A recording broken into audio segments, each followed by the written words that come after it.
함께 따라서 하시겠습니다. 생기가 넘치는 삶. 한 번 더 따라서 하시겠습니다. 생기가 넘치는 삶. 오늘 함께 번독한 에스겔서 37장 3절로 6절의 말씀 가지고 생기가 넘치는 삶, 이와 같은 제목으로 함께 말씀의 은혜를 나누도록 하겠습니다. 저에게는 항상 가지는 고민 하나가 있습니다. 설교를 준비하면서 가지는 고민이 어떻게 하면 신앙생활에 활력이 넘치고 생기가 넘칠 수 있을까? 이건 말씀을 전하는 자 입장에서 먼저는 제가 먼저 이게 이루어져야 되고요. 그 마음으로 우리 성도님들에게 어떻게 하면 생기 넘치는 신앙생활이 될 수 있을까를 고민하면서 묵상하고 말씀을 준비하고 해야 되는 거죠. 저뿐만 아니라 우리 교회 또 우리 모든 성도님들이 활력 있고 생기 넘치는 신앙생활을 할 수 있기를 간절히 기도합니다. 오늘 말씀을 보면 우리의 마음과도 같은 상황에 대해서 주님이 말씀을 하세요. 하나님께서 에스겔 선지자를 마른 뼈들이 질비한 골짜기로 데리고 가셨습니다. 에스겔 선지자는 하나님이 세우신 그 골짜기에서 그 골짜기를 가득 메운 마른 뼈들을 봅니다. 에스겔서 37장 2절 말씀에 보면 나를 그 뼈 사방으로 지나가게 하시기로 본즉 그 골짜기 지면에 뼈가 심이 많고 아주 말랐더라. 이 말씀을 대할 때마다 제 마음이 너무 아파요. 에스겔 골짜기의 마른 뼈들을, 그것을 바라보는 그 에스겔의 마음이 어떠한지 느껴집니다. 이 뼈들의 상태가 제 마음의 상태인 것 같기도 해요. 마르다 못해 비틀어진 뼈들, 메말라 부서진 모습이 논바닥 갈라지듯 갈라져 버린 제 마음인 것 같습니다. 이스라엘의 영적인 상태를 말하는 것이기도 하고 실제로 우리가 살고 있는 현실이기도 합니다. 어떻게 하면 메마른 뼈들과 같은 나의 이 영적 상태에도 생기가 임할 수 있을까요? 고민하면서 오늘 말씀을 묵상하고 준비를 했습니다. 오늘 말씀을 함께 나누면서 저와 여러분들의 메마른 심령에 성령의 생기가 임하고 소망 없는 마음에 소망이 불어닥치고 구원의 즐거움으로 가득하게 되시기를 간절히 소망합니다. 어떻게 해야 구원의 즐거움으로 가득한 생기가 넘치는 삶이 될 수 있을까요? 첫 번째로 하나님 말씀을 들어야 합니다. 에스겔서 37장 4절 말씀에 보면 또 내게 이르시되 너는 이 모든 뼈에게 대언하여 이르기를 너희 마른 뼈들아 야훼의 말씀을 들을지어다. 아마 거의 모든 설교자들의 설교에서 공통점 하나를 뽑아내자면 하나님 말씀 듣고 순종하는 거에 대해서 분명히 말씀하고 있는 것을 뽑아낼 수 있을 거예요. 아마 우리 신앙생활을 오래 하신 분들 기억을 더듬어 보면 설교가 해 아래 새 것 없다고 맨날 똑같은 얘기 하는 거예요. 하나님 말씀 읽어야 됩니다. 하나님 말씀 들어야 됩니다. 하나님 말씀 순종해야 됩니다. 여기서 크게 벗어나지 않아요. 이걸 어떻게 간장을 칠지 식초를 칠지 고추장을 칠지 요거에 따라서 맛이 바뀌는 거지 여기서 크게 벗어나질 않아요.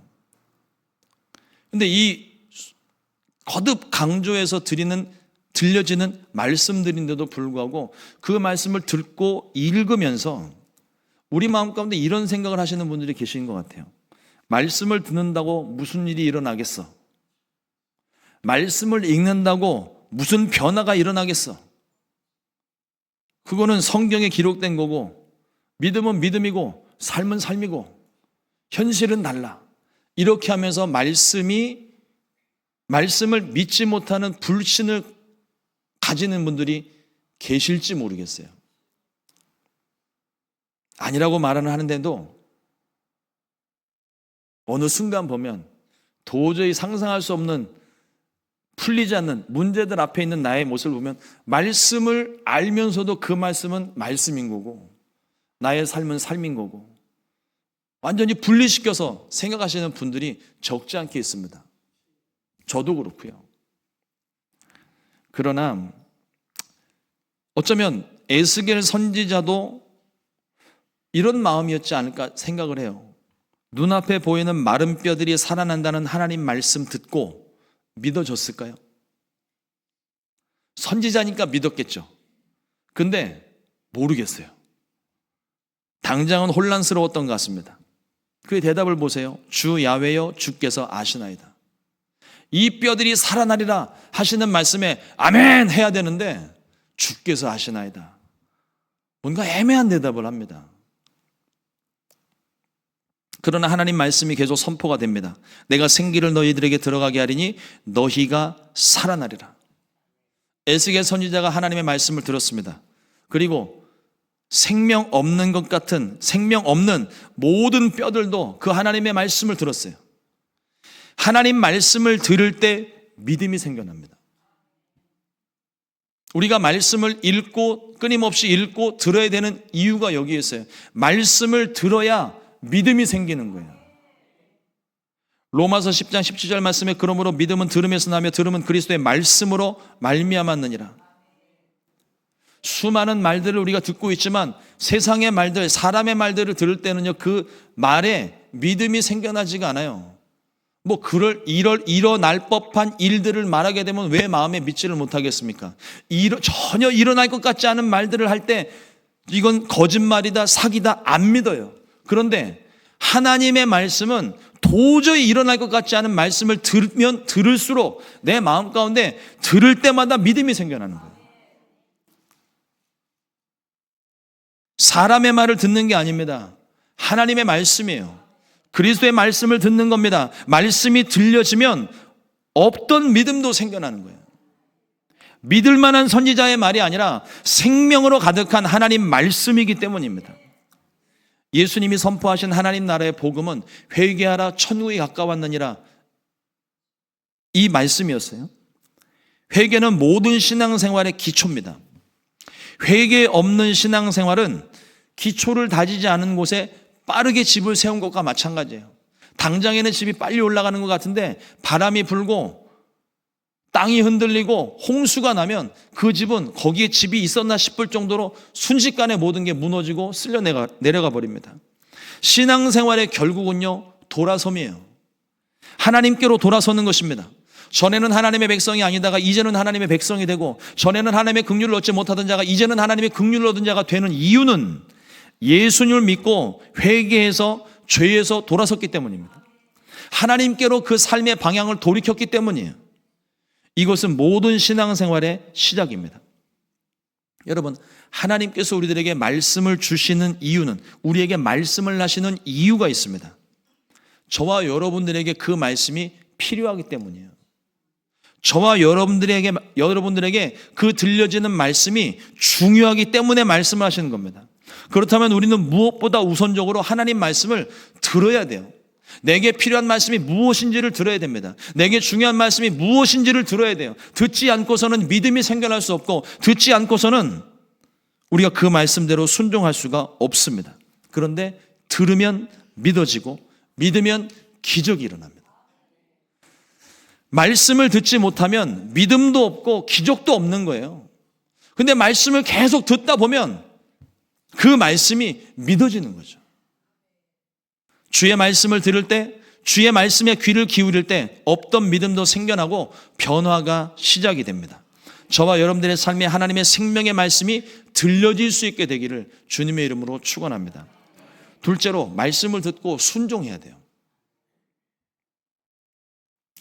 에스겔 선지자는 하나님의 말씀을 들었습니다. 5절 말씀에 보니까 주 야훼께서 이 뼈들에게 이같이 말씀하시기를 내가 생기를 너희에게 들어가게 하리니 너희가 살아나리라. 아휴, 목사, 하나님 농담도 지나치십니다. 말라 삐뚤어지고 비틀어지다 못해 부서진 이 뼈들이 어떻게 살아납니까? 농담도 잘하십니다. 이렇게 비웃지 않았어요.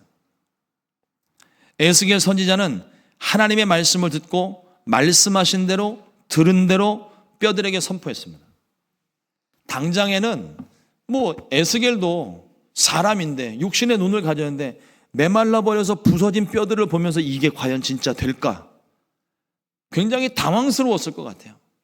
그러나 너무나도 분명하고 강한 하나님의 말씀을 들었어요. 생기를 대언하여 이 뼈들에게 선포하라. 그 말씀 앞에 거부할 수 있는 존재가 아무도 없습니다. 순종해야죠. 믿어지진 않지만 그래도 하나님 말씀이니까 순종해야죠. 여러분, 순종할 때 하나님의 기적이 일어나는 거예요. 아이들이 부모님 말씀, 여러분, 우리 자녀들을 둘로 나눠볼 수 있는데요. 말 잘 듣는 아이, 말 안 듣는 아이, 딱 둘로 나눠집니다. 근데 여러분, 말 잘 듣는 아이가 어떤 애들이에요? 아이들이 부모님의 말씀을 듣지 못하니까 말 안 듣는다고 하지 않잖아요. 부모님 말씀을 들었는데 순종하지 않으니까 말 안 듣는다고 얘기하는 거 아니에요. 말 잘 듣는 아이는요, 부모님이 뭐라고 얘기를 하면 그 말 그대로 빨리 가서 순종하는 아이들을 말 잘 듣는다고 얘기하는 거예요. 부모가 10번, 20번 얘기를 했는데도 분명 듣기는 들었는데 네 알겠습니다 하고 아무 짓도 하지 않는 애들은요, 듣기는 들었는데 말 안 듣는 애들이에요. 하나님 말씀이 그렇습니다. 예수님이 제자들에게 나를 따라오너라 부르셨어요. 따라만 다니는 제자들을 말씀하시는 것이 아니라 말씀하신 대로 순종하는 제자가 되라고 부르신 거예요. 듣는 것이 아닙니다. 듣고 순종하는 게 그게 진짜 듣는 거예요. 듣고 순종할 때 비로소 하나님 말씀이 됩니다. 능력이 나타나고 기적이 일어납니다. 여러분, 내 판단이 우선이 되면 안 돼요. 내가 들었으면 믿어지지 않더라도 하나님 말씀에 순종하면 나중에서야 그것이 깨달아지잖아요. 아, 그때 하나님이 왜 이 말씀하셨나?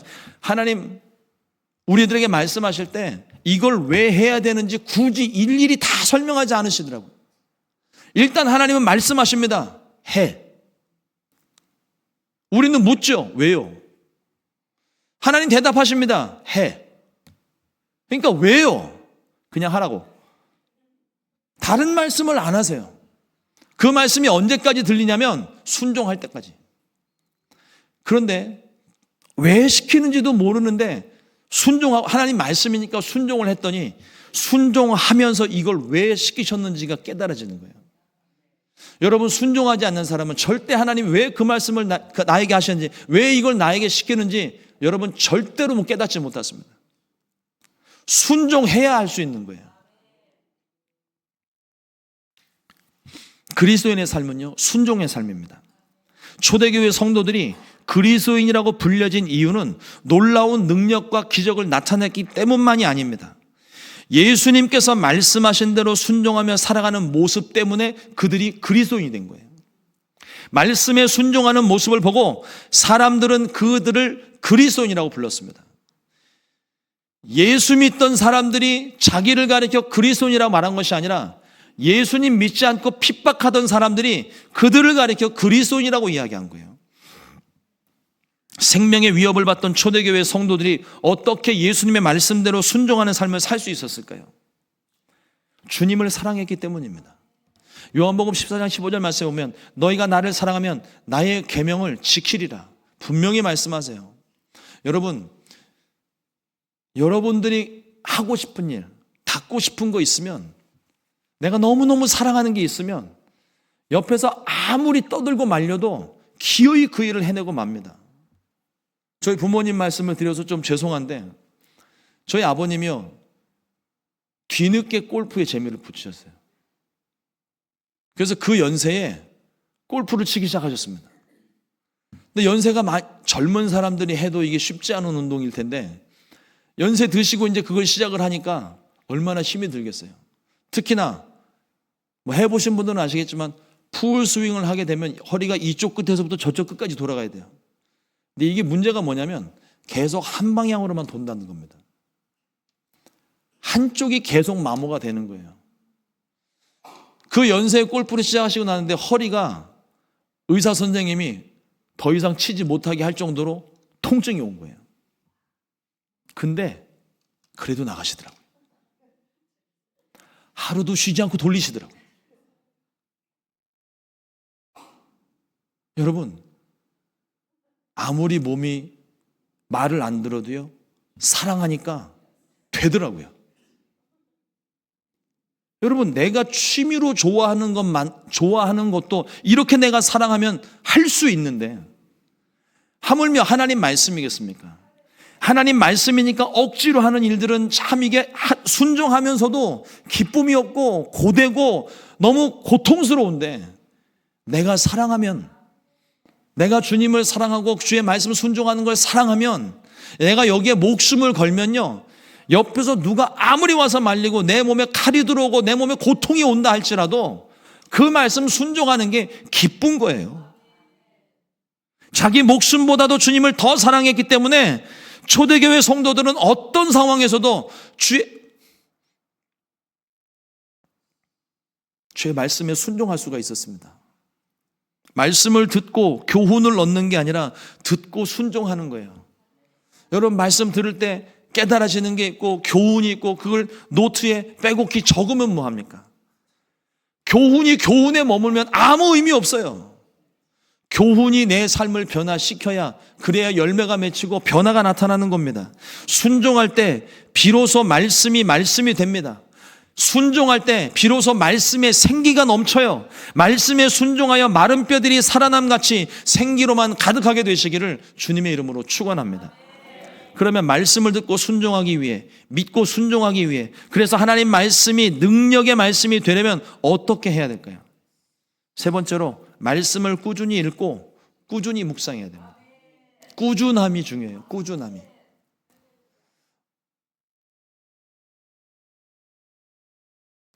저는 학교를 다닐 때 벼락치기 선수였었거든요. 머리가 좋아서 시험 공부 평소에 안 하다가 시험 전날 한 3시간 달달달달 외우면 시험 볼만 하더라고요. 근데 벼락치기의 제일 큰 단점이 뭔지 아십니까? 시험이 끝나면 싹 다 잊어버려요. 머릿속에 담아놓은 걸 시험지에다 다 풀어놓고 풀면서 다 쏟아지나 봐요. 남는 게 하나도 없더라고요. 그런데 제가 공부 패턴을 한번 좀 바꿔본 적이 있어요. 평소에 조금씩 반복적으로 하다 보니까 그게 머릿속에 남는 거예요. 하나님 말씀도 마찬가지입니다. 첫 술에 배부른 사람 없습니다. 첫 술에 배부르면 병원 가셔야 돼요. 건강한 식 한 번 먹고 건강해지지 않습니다.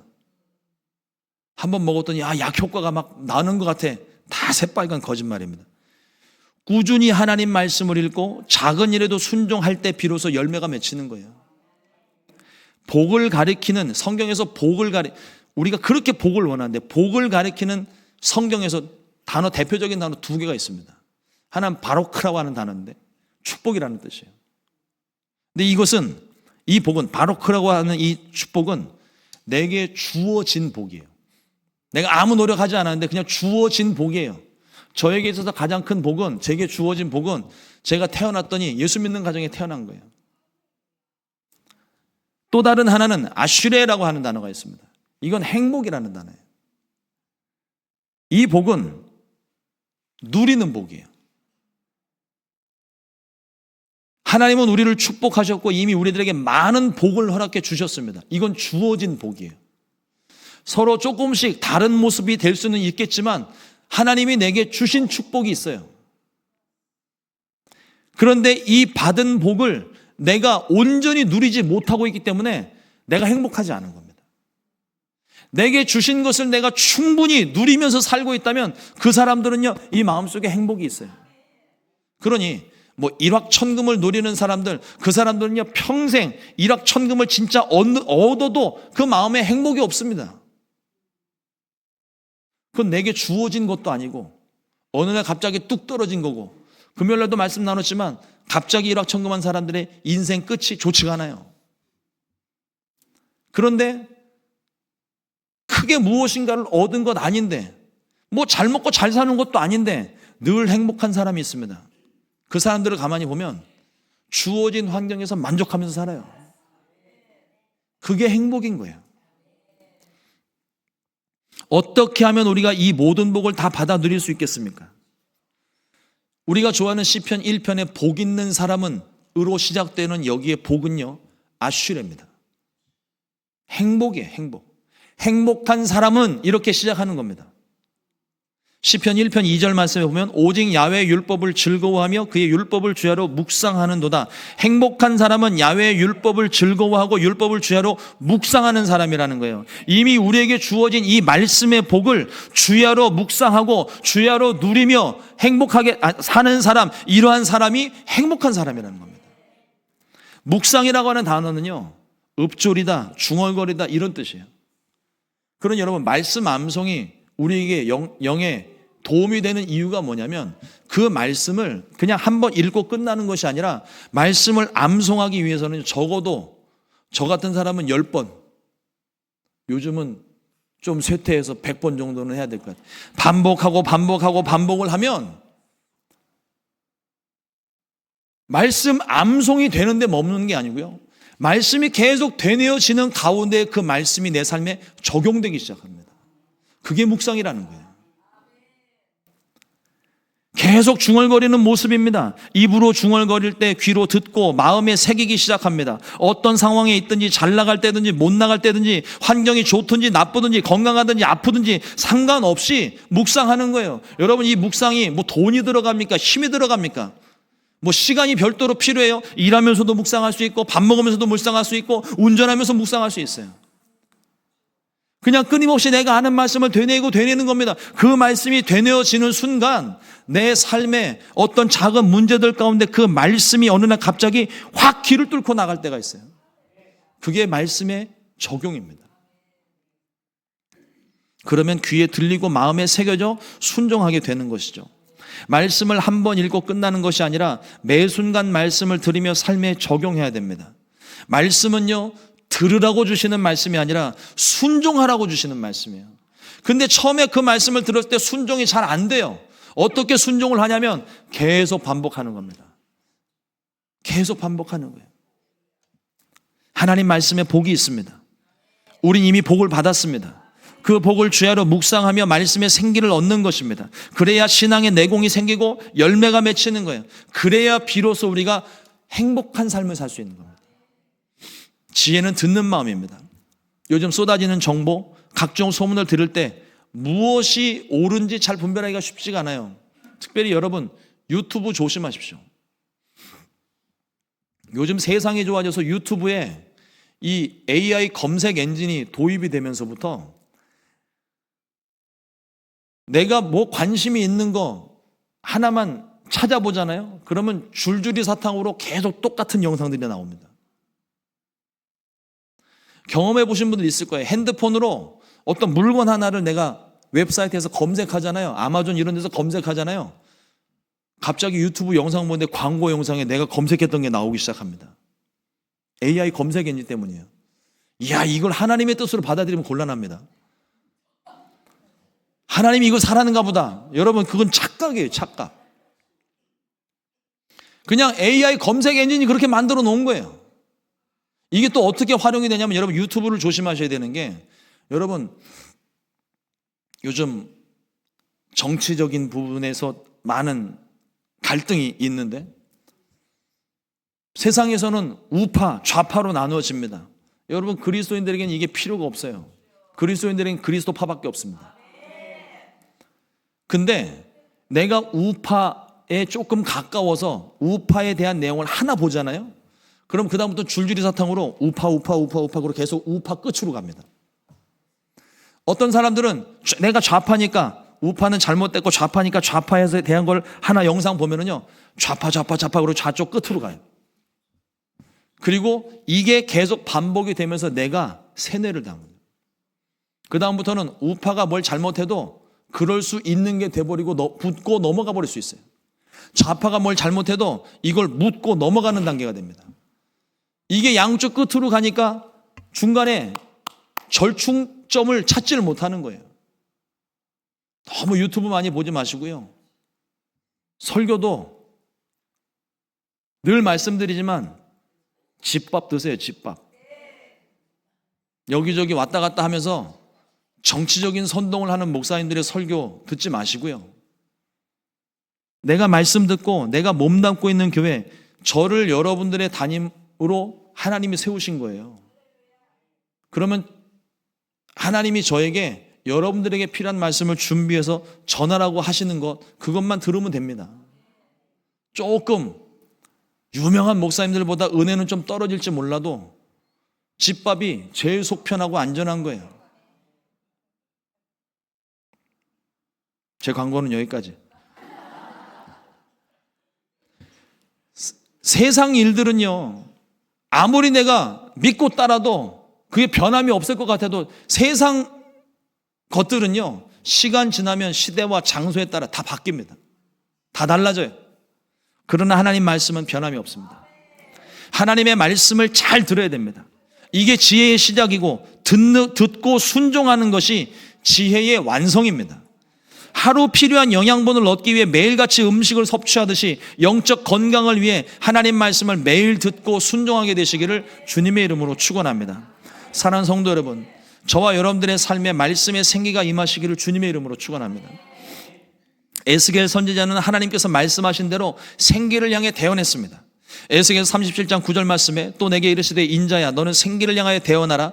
생기에게 대언하여 이르기를 주 야훼께서 이같이 말씀하시기를 생기야 사방에서부터 와서 이 죽음을 당한 자에게 붙어서 살아나게 하라 하셨다 하라. 그러자 생기가 마른 뼈들에게 들어가 마른 뼈들이 살아났습니다. 군대가 되었어요. 근데 여기 오늘 에스겔서 37장에서 말하고 있는 생기는 히브리어로 루아흐라고 얘기하는데 바람, 호흡이라는 뜻이에요. 그러니까 하나님의 호흡이 들어갔을 때 마른 뼈들이 살아났다는 겁니다. 여러분, 가죽이 덮이고 힘줄이 덮고 살이 덮이고 가죽이 덮여도 아직 살아있는 게 아니에요. 그냥 시체만 즐비한 것 뿐입니다. 그것만으로도 기적인지 모르겠어요. 그러나 하나님의 생기가 들어가게 될 때 이 죽은 자들이 다시 살아났다는 거예요. 성경에는 또 다른 생기의 역사가 있습니다. 하나님께서 사람을 창조하실 때 그 코에 생기를 불어넣으셨습니다. 창세기 2장 7절 말씀에 야훼 하나님이 땅의 흙으로 사람을 지으시고 생기를 그 코에 불어넣으시니 사람이 생명이 되니라. 여기 사용된 생기는 에스겔서 37장에서 말하는 생기와 다른 단어예요. 네샤마라는 단어입니다. 바람이란 뜻이고 호흡이란 뜻이에요. 한글 성경에는 똑같이 생기로, 그리고 한글 의미에서는 똑같이 호흡으로 보여지지만 창세기 2장의 생기는요, 창조 때 불어넣으신 생명의 호흡입니다. 없는 생명을 불어넣으신 거예요. 존재 자체를 있게 만드신 생기입니다.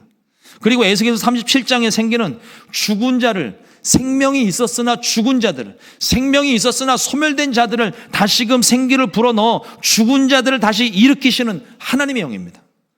하나는 존재의 시작이고 하나는 회복을 주시는 성령이에요. 흙으로 지어진 인생의 생기를 불어넣어 먼지 같은 삶은 파괴하시고 의미 없던 인생에 영을 불어넣으신 겁니다. 의미를 불어넣으신 거예요. 저와 여러분들의 삶이 이전에는 의미 없던 삶이었지만 이제 예수님 믿고 난 다음에 의미 있는 삶이 됐다는 겁니다. 저와 여러분들의 삶은 어떤 의미를 가지고 살아갑니까? 내 생각대로 부여하는 의미, 내 욕심을 채워넣는 그런 의미가 아니라 우리 인생을 지으신 분, 우리에게 생기를 불어넣으신 하나님의 목적과 계획 안에서만 의미를 찾게 되시기를 주의 이름으로 축원합니다. 이것이야말로 우리 인생의 참 의미가 되는 거예요. 오순절 마가의 다락방에 급하고 강한 바람 같은 소리와 함께 성령의 생기가 임했습니다. 제자들이 다 성령의 충만함을 받고 성령의 말하게 하심을 따라 각기 다른 방언으로 말하기 시작했습니다. 비로소 성령의 사람이 되고 가는 곳마다 담대하게 복음을 전파했습니다. 인생의 의미가 달라진 거예요. 우리 인생이 수많은 세월의 풍파 속에서 거센 인생의 문제들 앞에서 부서지고 메마르고 에스겔 골짜기의 마른 뼈들처럼 죽은 자와 같을지도 모르겠습니다. 그러나 생기로 가득한 하나님 말씀을 듣고 믿고 순종할 때 우리 인생의 의미가, 우리 인생의 목적이 비로소 달라집니다. 먼지만 폴폴 날리는 메마른 삶에 생명수가 흘러 넘치고 생기로 가득한 삶으로 변화가 일어납니다. 주의 말씀에 생명이 있기 때문입니다. 그 생기가 우리 삶에 불어왔기 때문에 그래요. 예수님께서 나의 원대로 마옵시고 아버지의 원대로 하옵소서 기도하셨듯이 아버지의 뜻대로 하나님의 말씀대로 순종하는 삶이 우리 인생의 목적이 될 때 우리의 삶은 생기가 넘쳐나게 됩니다. 의심하지 마시고 하나님 말씀 믿으십시오. 그리고 자꾸 읽으십시오. 그리고 마음에 새기십시오. 사시는 날 동안 이 말씀의 생기가 가득한 날들 되시기를 주님의 이름으로 축원합니다. 기도하겠습니다. 좋으신 하나님 감사합니다. 오늘도 주의 말씀 허락하여 주시고 하나님 말씀 통하여 믿음이 생겨나고 그 믿는 말씀에 순종하였을 때 하나님의 기적이 일어나는 것을 오늘 말씀을 통해 깨닫게 하시니 감사합니다.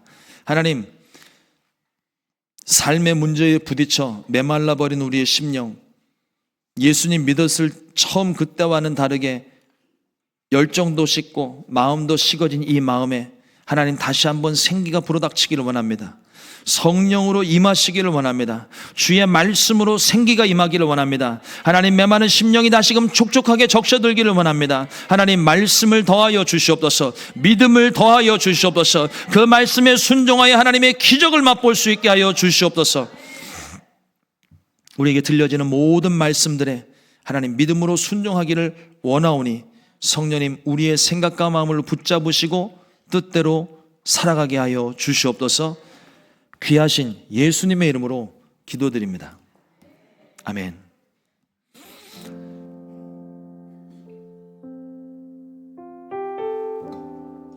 함께 우리 찬양하고 기도하는 시간 갖기를 원합니다. 우리 삶에 하나님의 말씀만이 생명입니다.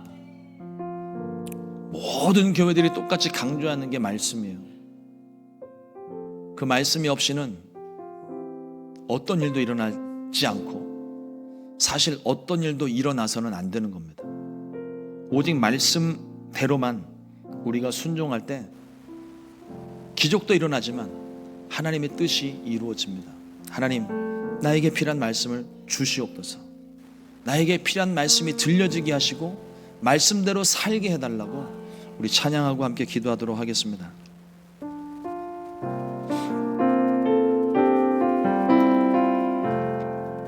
내 삶에 들어온 주님의 말씀이 내게